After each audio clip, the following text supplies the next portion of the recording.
Hi YTPC. I'm smoking my Peterson Christmas pipe, which is quite a nice smoke, and I'm also smoking Nightcap, one of my all-time favourite tobaccos, all-time favourite English blends. And Peterson took it over when Dunhill failed, wanted to stop producing tobacco, selling it rather, and it's as good as it ever was, especially after a couple of years in my cellar.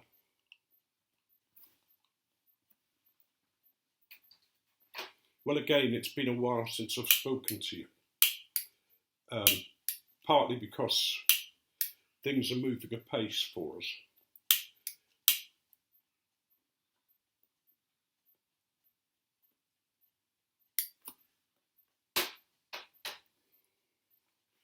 As you know, we've been looking for a new home to live in, a home that's nearer to Tim and Rebecca and Carolyn's sister Pamela.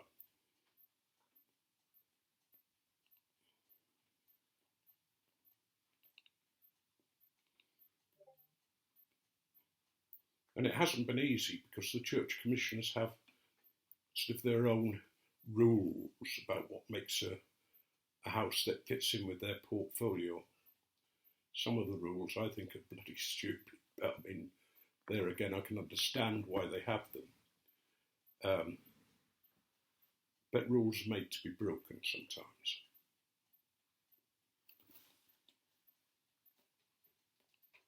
But we finally seem to have come up with a place.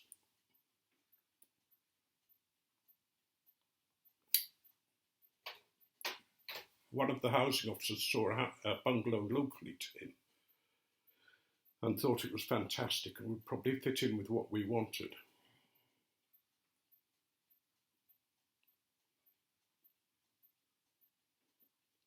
So we went down to have a look at it.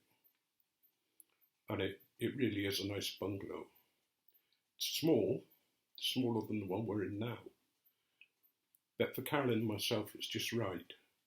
We don't need somewhere where people can come and stay because the kids are only 15 minutes away from it, and Pam's only 15 minutes away. It's a sort of, it has 2 bedrooms. If you come into the front door, there's what will be the shower room and toilet on the right hand side, and then the 2 bedrooms face you. But you turn into the hall and that goes into an open plan kitchen, very, very beautifully decorated, very much into a modern scheme of decoration. Colours white and black and a red splashback tiles. It looks lovely. Then it goes into what is a sunroom, or an orangery, I'm told that they're called, because it has bricks as well as glass. And that's the living area. And then there's a small garden and a garage outside, which is, just what we want, really. It's built on a quite nice estate. There's a church 10 minutes away in a wheelchair, if Carolyn wants to go.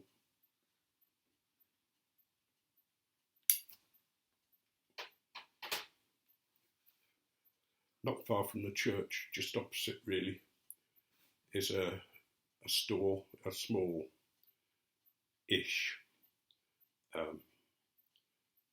grocery place with everything that you might need. There's a large supermarket that's not too far away, and a train station that's about a mile away.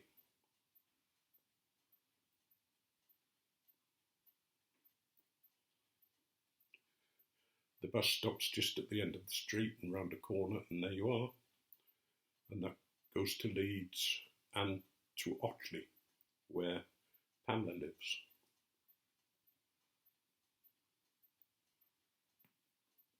So it seems quite good.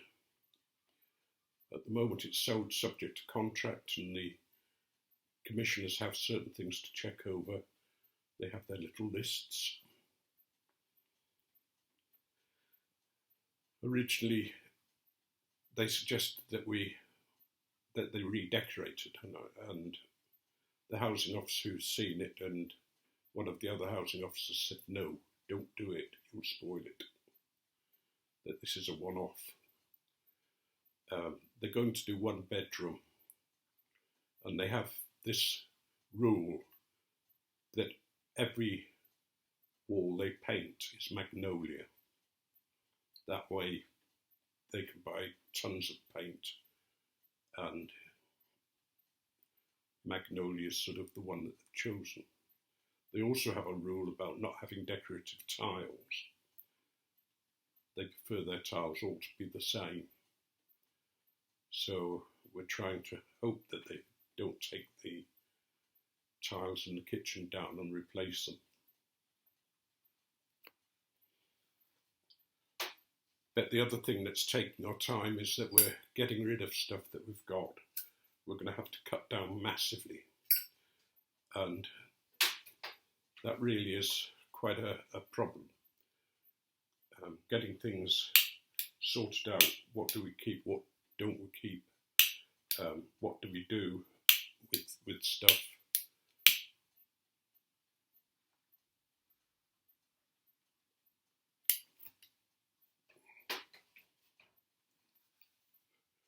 And a lot we'll give away. We've already given away a lot to charity. We paid this lady to come and help us to sort out one of the rooms and to go through it with us. Still got a lot of stuff in that room that needs sorting out, but at least it's easier to get at now, and we have an idea of what we're doing.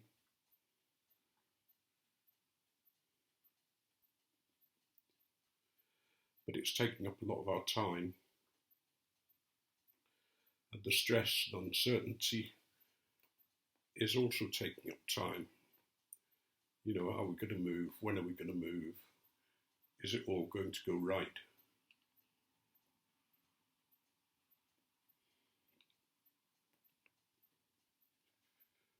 So that's why I haven't posted.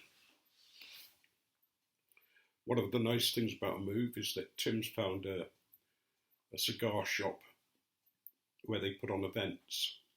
So it'd be nice to be able to go to events with Tim.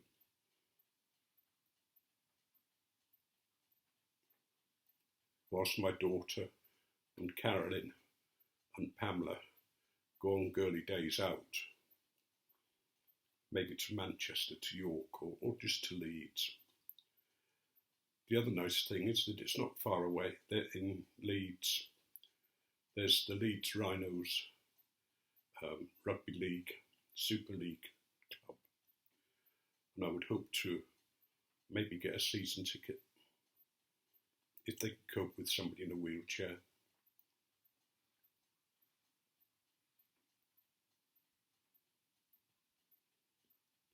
That would be really nice. You know, it's a long time since I've enjoyed a good rugby match live. One of my uncles used to take me to see Bradford Northern when they were that name before they became the Bradford Bulls.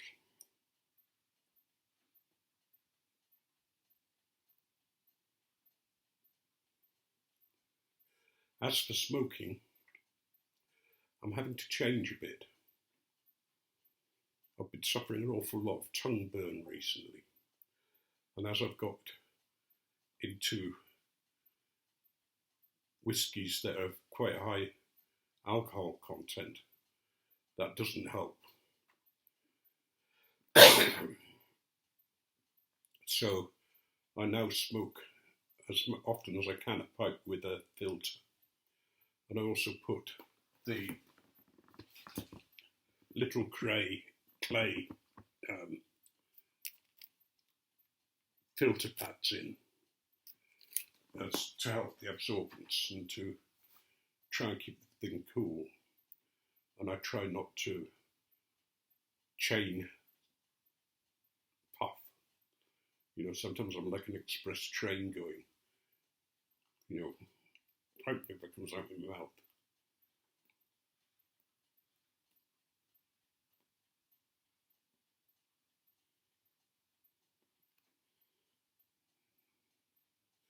But I'm having to get used to maybe not taking as many puffs, maybe keeping it a bit lighter. And it certainly seems to be helping. And be helping with my taste as well. You know, the taste buds aren't quite so burnt out.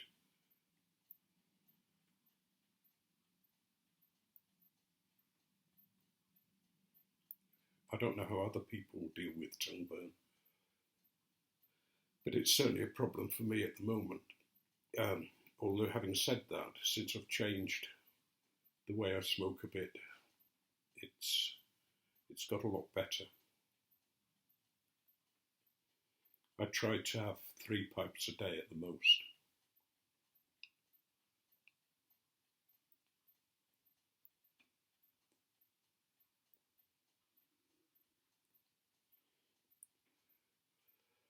And I've ordered some tobacco, some loose tobacco,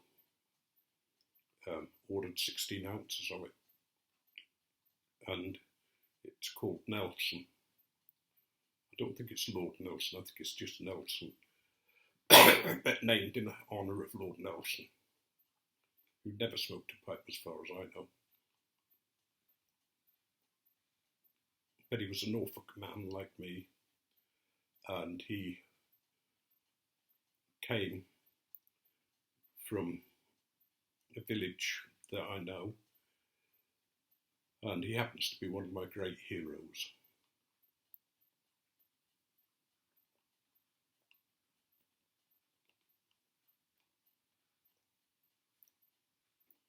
Partly because he had his faults, like many of us.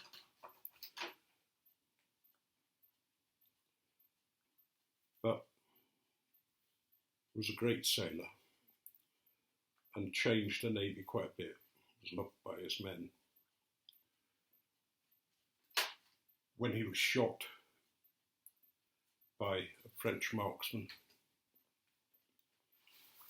the surgeon wanted to deal with him right away. But the tradition in the Navy at that time was that people would treat it strictly as they came. And he refused. He said, no, you carry on treating people in the same way. And when you get to me, okay. One of the other things he also did was persuade his surgeon always to warm the saw and knife that he used.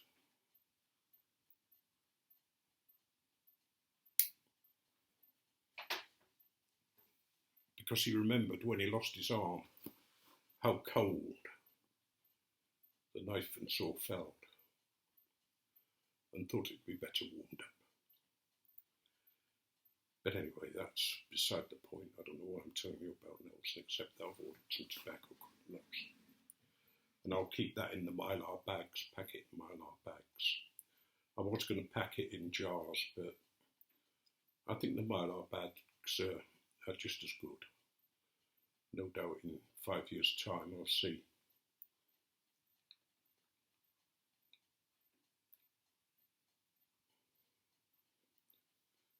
The other thing I need to do is my Frankenstein jar of odds and ends is full, and I need to press that. Well, the only press I've got is one of those round spaghetti sort of makers. I'll have to see whether I can make myself a square one, about, 6x6 or 4x4 or whatever. But I can't do that at the moment.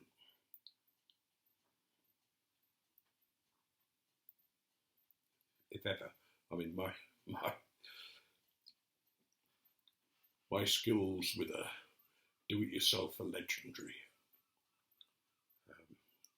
I've been known to nail floor down and nail through the water pipes and the gas pipes and the various pipes that for some silly reason were cut into the joists. So when I looked where the joist was and put a nail in, there were also the pipes that ran over there.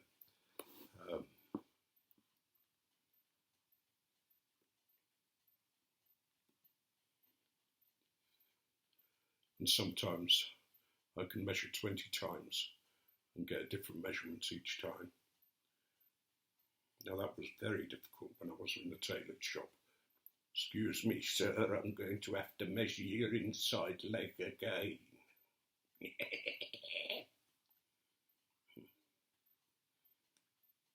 Holding the jacket, crunched up so you say, well, that looks a perfect fit, sir.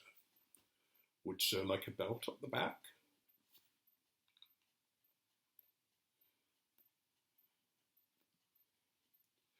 Anyway, I'm rambling on, and I should let you all go.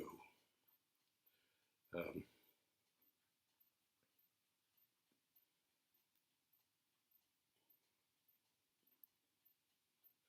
don't know that I've got any other news. Somebody said they missed the jokes that I used to tell. Poor soul. Oh. The problem is you've probably heard all the jokes. How many have heard about the blind fitter? There was a nunnery, and one of the nuns was getting a bath, and there was a knock on the door, and this man said, "It's the blind fitter. Can I come in?" And she thought, if he's blind, it'll be all right. Unfortunately, he'd come to fit the blinds. Whew.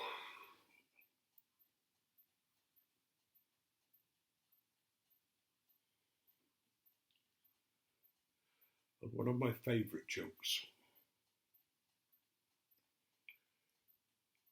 was the funeral. And there's all these men marching behind the funeral.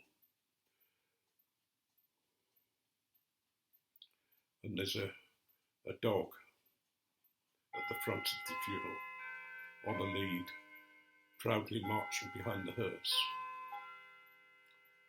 And on the hearse are flowers with the words, "To my wife."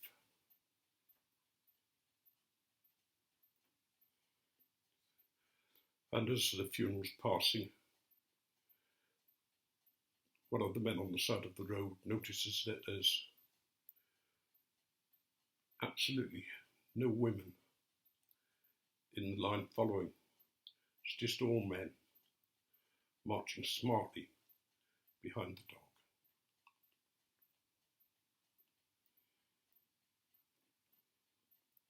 dog. So he turns to his mate and he said, "Harry, do you see that? That's unusual, isn't it? All those men marching behind that dog at the funeral. Not a woman amongst them." And he said, "Oh, well, I can tell you why." So he said, "Well, why? You know, it's Luke's wife in the car. You'd sort of think there'd be women there to say goodbye." And he said, "No, it's got nothing to do with that." He said, "The dog tripped her up and she fell downstairs and died. And that lot behind were all wanting to borrow the dog."